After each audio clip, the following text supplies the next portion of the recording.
This five-element model, earth, water, fire, wind, and the void, this is not some gimmick that somebody made up.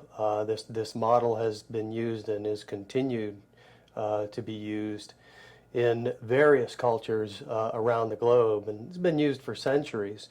So these elements appear, obviously in nature: earth, water, fire, wind.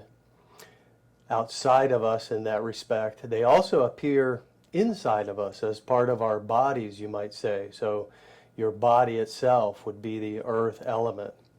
The fluids, which make up, the overwhelmingly large percentage of our bodies, is water, obviously.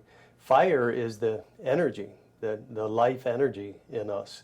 And wind would be considered our breath that is essential to keeping us alive. So these elements appear outside of us and inside of us. You could say they are an integral part of the experience of life. And what we'll find as we explore the elements, and I mentioned that they form the foundation of both our physical martial art, but way beyond that, our understanding of the human experience. And this can help us to understand ourselves.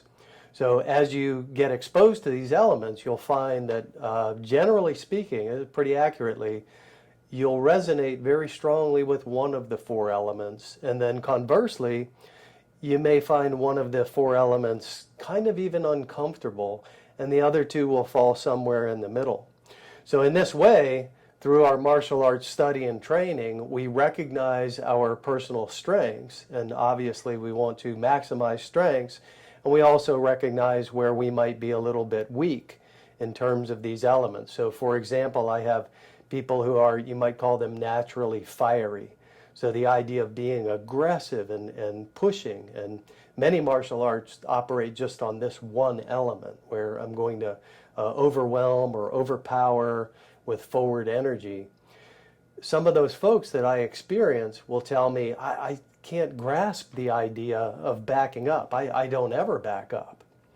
And we all know that, well, if you never back up, a couple of things to consider right off the top of your head is, well, there are times when backing up is just the smartest thing to do. And here's another thought.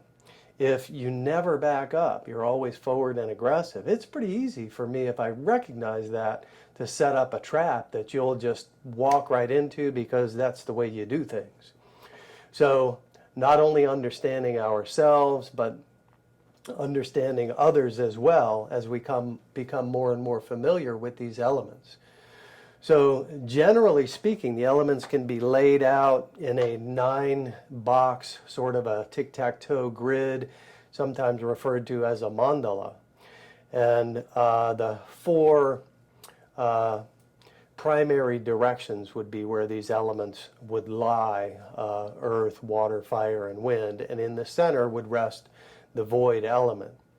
So just a couple of, they're very, very broad. The understanding is very expansive. So just to scratch the surface, generally speaking, the earth element is associated with power.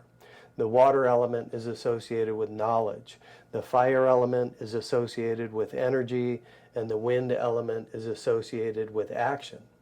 You'll find that you need all of those to accomplish anything. So I might talk a little bit more about that. In this course, we're going to focus primarily on the physical dynamics and how they relate to our physical Toshindo martial art. So just to fill in a little more, the earth element is associated with confidence and control. So I'm in control of the situation, stability. The water element is associated with defensive kind of movement. So maybe I'm a little bit unsure, or I need to be specifically strategic here. So you'll start looking physically at retreating 45-degree angles. So I may be very unsure or not quite so confident, and what I need to do is deal with the immediate threat while I'm engineering either an escape or a counterattack. The fire element is words you might associate with the fire element are connected, committed. So very tuned into energy and timing. And we'll begin to expose you to physically there forward moving 45-degree angles. And then the wind element is very circular and evasive, so kind of receiving. And the wind element can run the gamut.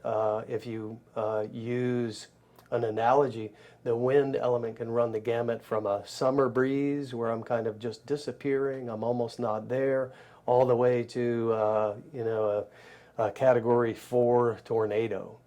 So circular and evasive would be the categorization of that kind of a movement.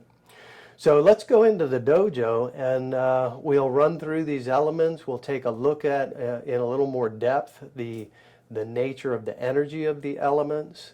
And we'll look at some drills and some very basic physical examples of each of those elements.